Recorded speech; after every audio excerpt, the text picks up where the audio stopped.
Story time audio ബുക്സിലേക്ക് എല്ലാവർക്കും സ്വാഗതം. K Sudhakaran എഴുതിയ നോവൽ മഴമുകിൽ പക്ഷി തുടരുന്നു.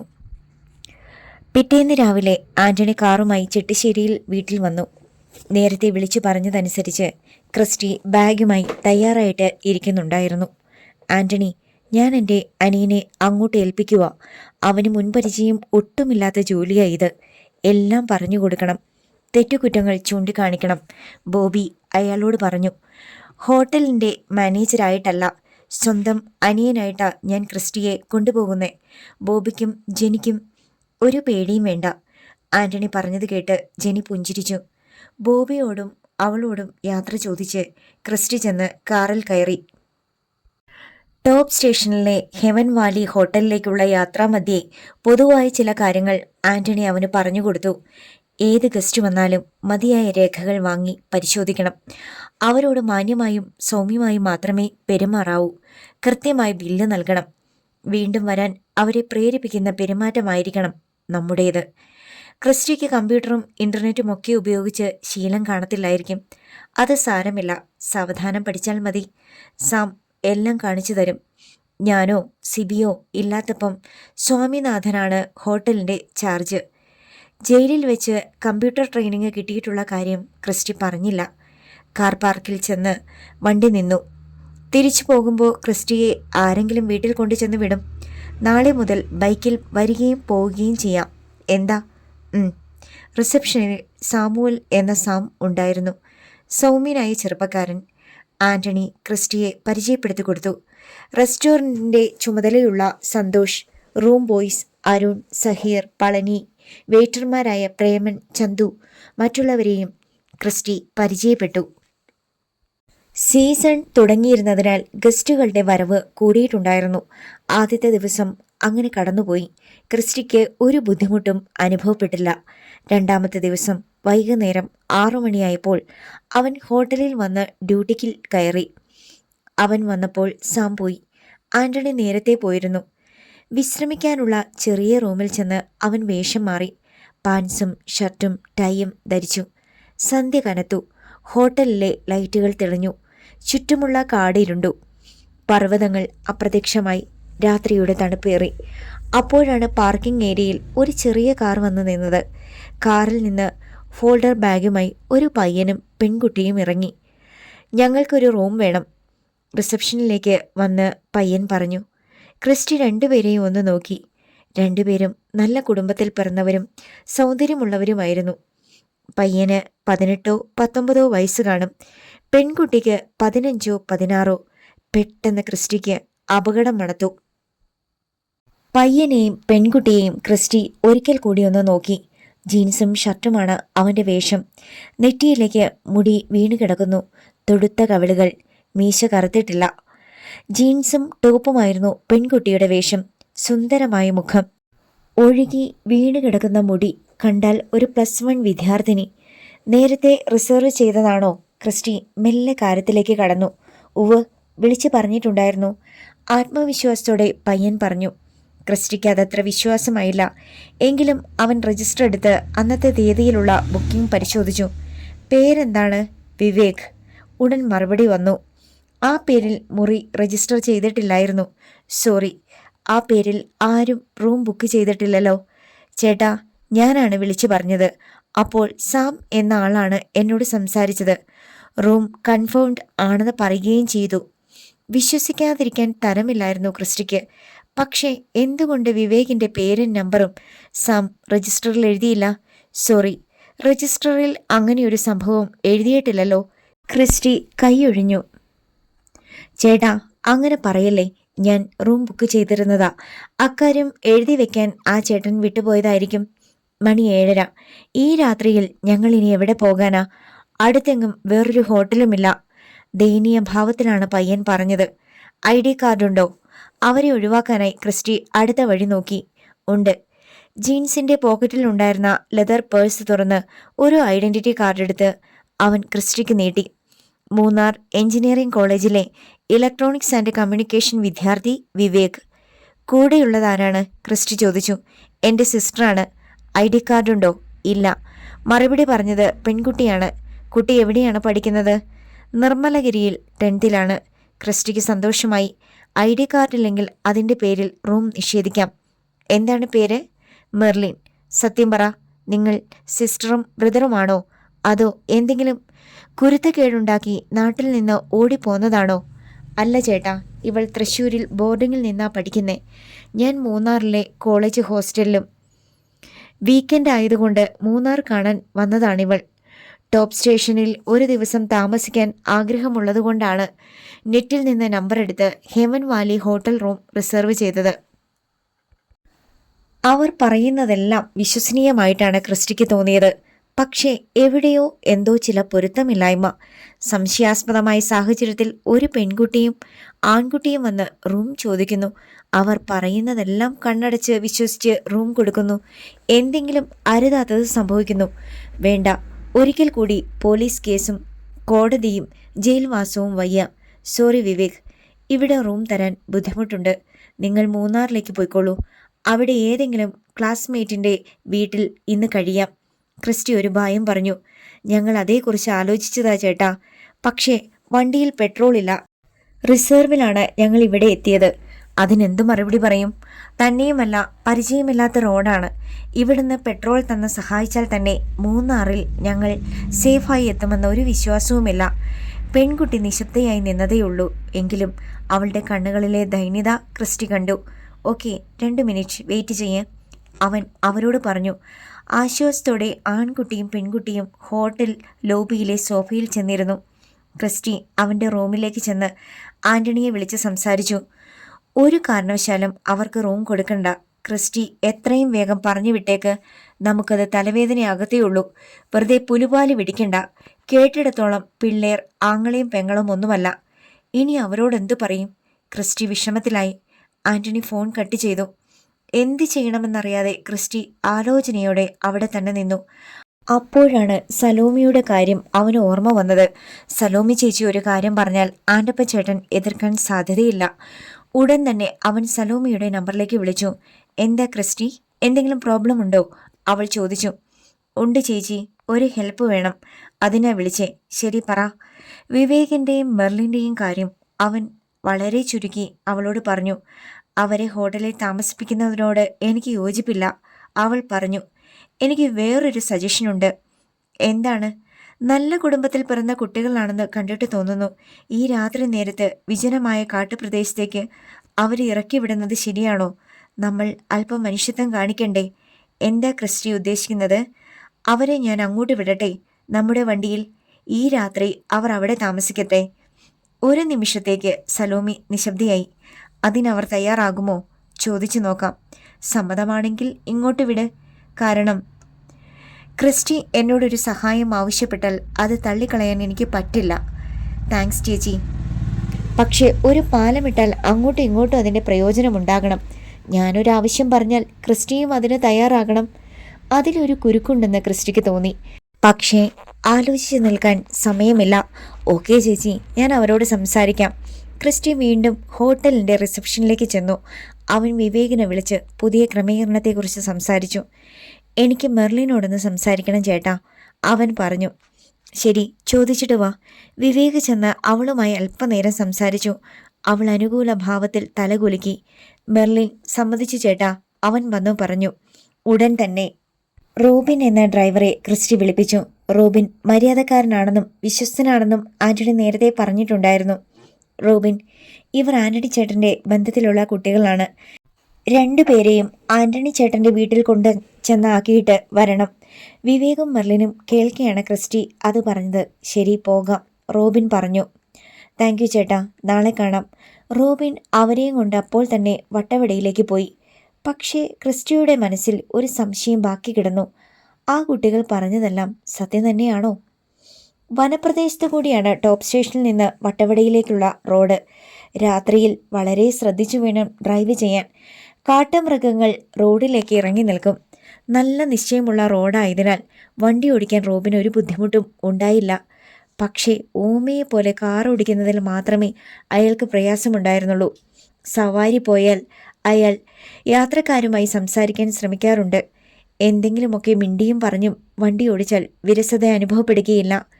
ഭാഷ അറിയാത്തവരാണെങ്കിൽ പോലും മുറി ഹിന്ദിയും ഇംഗ്ലീഷും ഒക്കെ ഉപയോഗിച്ച് അയാൾ സംഭാഷണത്തിന് തുടക്കമിടും. ഇതിപ്പോൾ ആന്റണി സാറിൻ്റെ ബന്ധുക്കളായ 2 കുട്ടികൾ ബാക്ക് സീറ്റിൽ ഒരക്ഷരം പോലും സംസാരിക്കാതെ ഇരിക്കാൻ തുടങ്ങിയിട്ട് 10 മിനിറ്റിലേറെയായി. കണ്ടിട്ട് ആങ്ങളെയും പെങ്ങളുമാണെന്ന് തോന്നുന്നതുമില്ല. ഇരുട്ടത്ത് ബാക്ക് സീറ്റിലിരുന്ന് അവർ എന്ത് ചെയ്യുകയാണ്? റോബിൻ ഒന്ന് മുരടനക്കി. ആന്റണി സാറിൻ്റെ ആരാണെന്നാ പറഞ്ഞത്? അയാൾ തുടക്കമിട്ടു. അതിന് ഞങ്ങളൊന്നും പറഞ്ഞില്ലല്ലോ. പയ്യന്റെ സ്വരം വന്നു. അല്ല, ക്രിസ്റ്റി സാർ പറഞ്ഞു ബന്ധുക്കളാണെന്ന്. ഓ അതോ, ഞങ്ങളുടെ മമ്മിയുടെ അനിയത്തി അവിടെ താമസിക്കണേ, പെൺകുട്ടി പറഞ്ഞു. എന്തുവാ മോളുടെ പേര്? എൽസ. മോൻ്റെയോ? ജിബിൻ. 2 പേരും എണ്ണത്തിനാ പഠിക്കുന്നേ. ഞാൻ +2, ഇവൾ +1. ഇരുട്ടിലിരുന്ന് 2 പേരും പരസ്പരം നോക്കി ശബ്ദമുണ്ടാക്കാതെ ചിരിച്ചു. എവിടുന്നാ വരുന്നേ? റോബിൻ ചോദിച്ചു. കോതമംഗലത്തുനിന്ന്. പിന്നെന്താ ഇത്ര വൈകിപ്പോയേ? സ്ഥലം കണ്ടു പോയി വഴിതെറ്റി. ആദ്യമേ ഹോട്ടലിൽ വന്നിരുന്നെങ്കിൽ ഞാൻ കൊണ്ടുപോയി കാണിക്കത്തില്ലായിരുന്നോ? നല്ല നല്ല സ്ഥലങ്ങൾ തന്നെ പോയി കണ്ടുപിടിക്കുന്നതിലും ഒരു ത്രില്ലില്ലേ ചേട്ടാ? അത് നേരാ. ചിരിയും കളിയുമായി വട്ടവടയിൽ ചെന്നത് റോബിൻ അറിഞ്ഞില്ല. വീട്ടുമുറ്റത്ത് ചെന്ന് കാർ നിന്നു. ഇറങ്ങിക്കോ, വീടെത്തി. നേരത്തെ ഇവിടെ വന്നിട്ടില്ലയോ? റോബിൻ ചോദിച്ചു. ഇല്ല, ഫസ്റ്റ് ടൈമാ. കാറിൽ നിന്ന് 2 പേരും പുറത്തേക്കിറങ്ങി. വെളിയിൽ സഹിക്കാനാവാത്ത തണുപ്പ്. കാറിൻ്റെ ശബ്ദം കേട്ട് ആന്റണി വാതിൽ തുറന്ന് പുറത്തേക്ക് വന്നു. അല്ല, എത്തിയോ? എത്തി അങ്കിളെ. 2 പേരും പടികൾ കയറി ചെന്നു. താങ്ക്സ് റോബിൻ ചേട്ടാ. പെട്ടെന്ന് ഓർമ്മിച്ചതുപോലെ പയ്യൻ തിരിഞ്ഞു നിന്ന് റോബിനോട് പറഞ്ഞു. നാളെ സ്ഥലം കാണാനുണ്ടെങ്കിൽ ഞാൻ കൊണ്ടുപോകാം, പറഞ്ഞാൽ മതി. ശരി ചേട്ടാ. എങ്കിൽ റോബിൻ പോയിക്കോ. ആന്റണി അനുവാദം കൊടുത്തു. കാറെടുത്ത് റോബിൻ പോയി. ആൻറ്റി ഇല്ലയോ ഇവിടെ? പെൺകുട്ടി ചോദിച്ചു. കിച്ചണിലാ, വാ. 3 പേരും പെട്ടെന്ന് അകത്ത് കയറി വാതിലടച്ച് തണുപ്പിനെ വെളിയിലാക്കി. അവർ ചെന്നപ്പോൾ ഡൈനിങ് ടേബിളിൽ ചൂടുള്ള ചപ്പാത്തിയും ആവി പറക്കുന്ന ചിക്കൻ കറിയും എടുത്തു വെക്കുകയായിരുന്നു സലോമി. 2 പേരും കലക്കിയ മട്ടുണ്ടല്ലോ. അവരെ കണ്ട് ആഹ്ലാദത്തോടെ സലോമി പറഞ്ഞു. കലക്കി ആൻറ്റി. ഈ ജിബിൻ്റെ അഭിനയത്തിന് വല്ല ഓസ്കാർ അവാർഡും കൊടുക്കണം. അത്രയ്ക്ക് നാച്ചുറൽ. എൽസ അവനെ പ്രശംസിച്ചു. ചുമ്മാതല്ല, കഴിഞ്ഞ വർഷം ബെസ്റ്റ് ആക്ടർ അവാർഡ് കോളേജിൽ അടിച്ചെടുത്തവനാ ഞാൻ, ജിബിൻ അഭിമാനത്തോടെ പറഞ്ഞു. നീയോ മോളെ? ആന്റണി ചോദിച്ചു. എനിക്ക് ചിരി വരുന്നുണ്ടായിരുന്നു അങ്കിളെ, പക്ഷേ ഞാൻ ചിരിച്ചില്ല.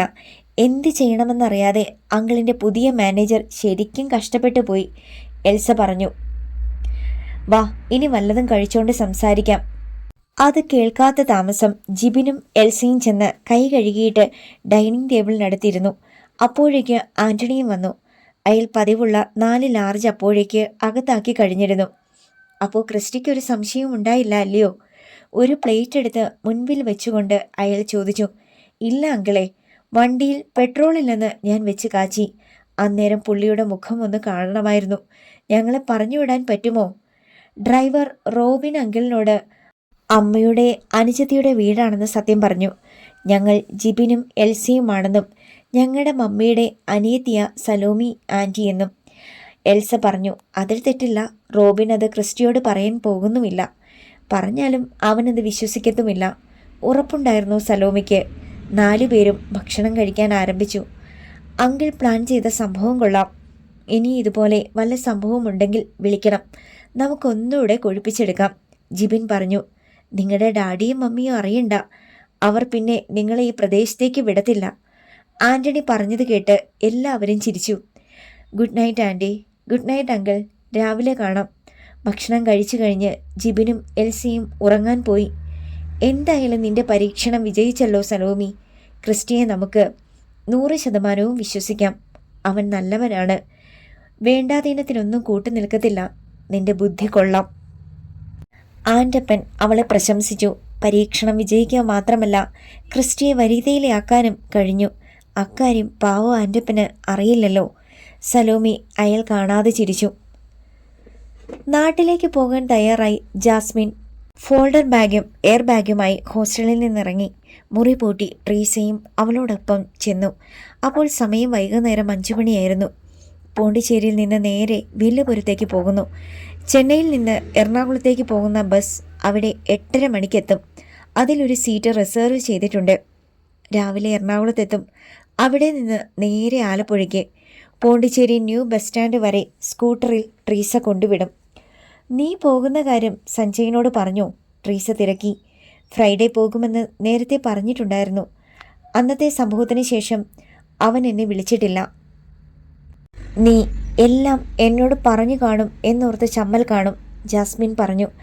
ഇത്രയും നാൾ ഫ്രണ്ടായിരുന്നല്ലോ എന്നോർത്ത് മാത്രമാണ്, അല്ലെങ്കിൽ ഞാനത് റിപ്പോർട്ട് ചെയ്തേനെ. അത് തന്നെയല്ല, എൻ്റെ ഭാഗത്തും തെറ്റുണ്ടായിട്ടുണ്ടല്ലോ, കുറ്റസമ്മതം പോലെ ട്രീസ പറഞ്ഞു. ഇനി അത് വിട്ടേക്ക്.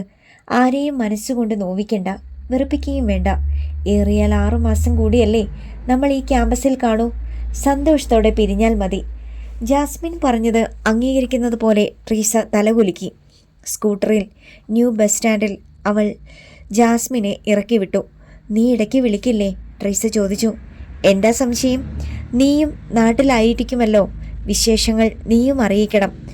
All the best jazz. Treesa അവളുടെ കവിളിൽ ഒരു ഉമ്മ കൊടുത്തു. എനിക്ക് അത് തന്നെയാണ് നിന്നോട് പറയാനുള്ളത്. All the best. Field survey കഴിഞ്ഞ് 2 മാസത്തിനകം വീണ്ടും നമുക്ക് കാണാം. വില്ലുപുരം ബസ്സിൽ കയറി ജാസ്മിൻ ഇരുന്നു. ബസ് നീങ്ങിക്കഴിഞ്ഞിട്ടാണ് ട്രീസ പോയത്. യാത്രക്കിടയിൽ വട്ടവടയിലെ ജീവിതത്തെക്കുറിച്ചാണ് ജാസ്മിൻ ആലോചിച്ചത്. ആദ്യം അങ്ങോട്ടാണ് പോകുന്നതെന്ന് പപ്പയോടും മമ്മിയോടും പറയുകയില്ല. അവർ സമ്മതിക്കുകയില്ല. വട്ടവടയിൽ ക്രിസ്റ്റിയുണ്ട്. ക്രിസ്റ്റിയാണ് പ്രധാന പഠന വിഷയം.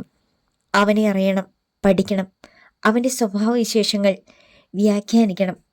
16 വയസ്സുള്ള പെൺകുട്ടിയുടെ കൊലപാതകത്തിലേക്ക് നയിച്ച സാഹചര്യങ്ങളെക്കുറിച്ചും അപ്പോൾ അവൻ്റെ മനസ്സിലുണ്ടായിരുന്ന മാനസികാവസ്ഥയെക്കുറിച്ചും ആഴത്തിൽ പഠിക്കണം. ഒരുപാട് വെല്ലുവിളികൾ അക്കാര്യത്തിൽ നേരിടേണ്ടി വരും.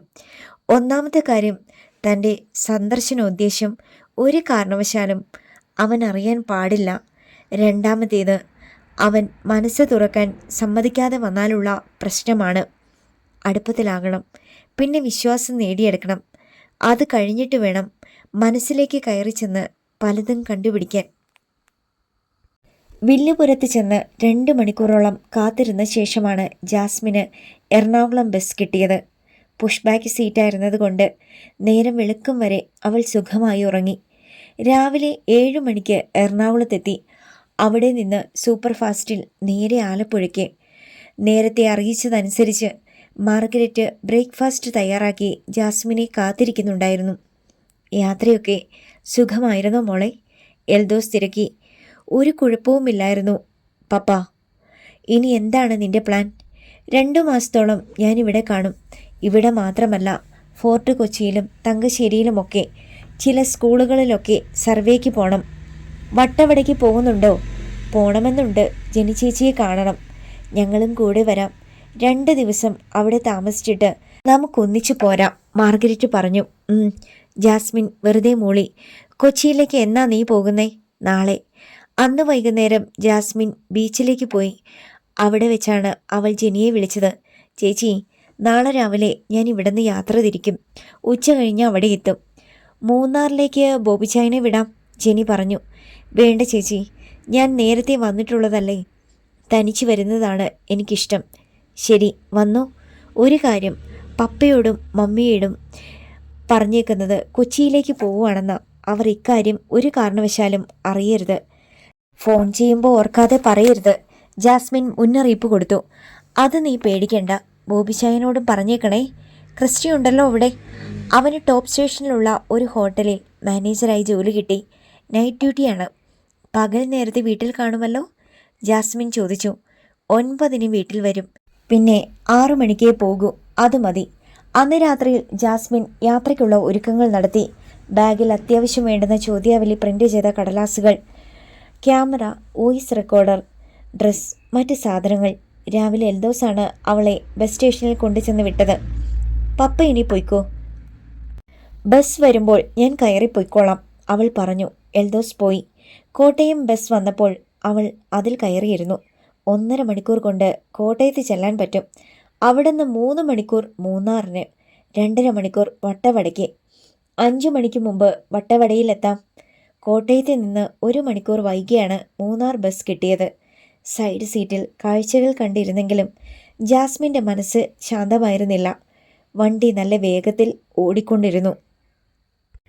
ബ്രേക്ക്ഫാസ്റ്റിന് അരിപ്പുട്ടും കടലക്കറിയുമാണ് ജെനി ഉണ്ടാക്കിയത്. ഇന്ന് തണുപ്പിത്തിരി കൂടുതലല്ലയോ? ഡൈനിങ് ടേബിളിനടുത്ത് വന്ന് ഇരുന്നപ്പോൾ ബോബി പറഞ്ഞു. ഷർട്ടിനു മീതെ അയാൾ സ്വെറ്റർ ധരിച്ചിരുന്നു. പോണ്ടിച്ചേരിയിൽ പൊതുവെ ചൂടിത്തിരി കൂടുതലാണെന്നാണ് ജാസ്മിൻ പറഞ്ഞത്. ഈ കൊടും തണുപ്പ് അവൾക്ക് സഹിക്കാൻ പറ്റുമോ എന്നാ എൻ്റെ സംശയം. അടുപ്പത്ത് നിന്ന് പുട്ടുകുറ്റി എടുത്തുകൊണ്ടുവന്ന് അവൾ ചൂടോടെ ബോബിയുടെ പ്ലേറ്റിലേക്ക് കുത്തിയിട്ട് കൊടുത്തു. വെളിയിൽ വെച്ചിരുന്നാൽ പുട്ട് പെട്ടെന്ന് തണുത്തു പോകും. ഓ, പിള്ളേർക്കൊന്നും ഈ തണുപ്പൊരു പ്രശ്നവുമില്ല ജെനി. അവരിതൊന്നും കാര്യമാക്കത്തില്ല. ഓവർകോട്ട് പോലും ഇടാതെയല്ലേ ക്രിസ്റ്റി രാവിലെ ടോപ്പ് സ്റ്റേഷനിൽ നിന്ന് ഇവിടെ വരെ ബൈക്ക് ഓടിച്ചു വന്നേ. ഇത് കേട്ടാൽ തോന്നും ഇപ്പറയുന്ന ആളങ്ങ് മൂത്ത് നരച്ചു പോയെന്ന്. അത് കേട്ട് അവൾ കളിയാക്കി. എൻ്റെ ശരിക്കുള്ള പ്രായം ഒരുപാട് തവണ നിനക്ക് ബോധ്യപ്പെടുത്തി തന്നിട്ടുള്ളതല്ലേ എൻ്റെ ജെനിമോളെ. അയാൾ പറഞ്ഞതിൻ്റെ അർത്ഥം മനസ്സിലായപ്പോൾ അവൾക്ക് നാണം വന്നു.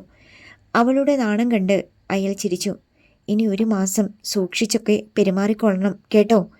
എപ്പോഴും എൻ്റെ അടുത്തേക്കൊന്നും വന്നേക്കരുത്. ജാസ്മിൻ ഇവിടെ കാണും, ജെനി ഓർമ്മിപ്പിച്ചു. പറഞ്ഞ പോലെ ജാസ്മിൻ ഇന്നല്ലേ വരുന്നേ? തന്നെ ഇങ്ങ് പോരുമോ? അയാൾ ചോദിച്ചു.